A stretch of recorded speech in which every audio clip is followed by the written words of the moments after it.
আসসালামু আলাইকুম সম্মানিত ভাই ও বোনেরা, আমি আপনাদের মাঝে নতুন এসেছি।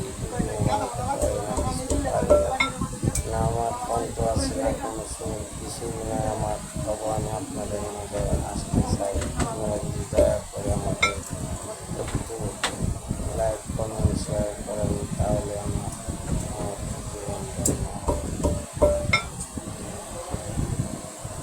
আমার কিছু বলার মতো কি বলবো, আমি অত হাঁটি মেলায় ওনারা ঠান্ডা, তবে একটা কথা বলতে পারি, সেটা হচ্ছে যে আর্থিক পরিশুদ্ধতা লাভ করা সকল মানুষের জন্য হলো খরচ।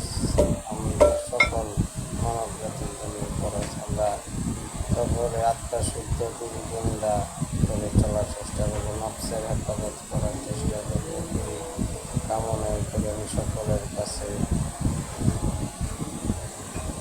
এই জন্য আমরা বলি আত্মা শুদ্ধ দিন। আত্মা যদি শুদ্ধ না হয় দিনটা জিন্দা হবে না, দিন যদি জিন্দা না হয় তা নামাজে হুজুরি আসবে না, নামাজে হুজুরি না আসলে নামাজের মজুরি আল্লাহ কখনোই দেবে না।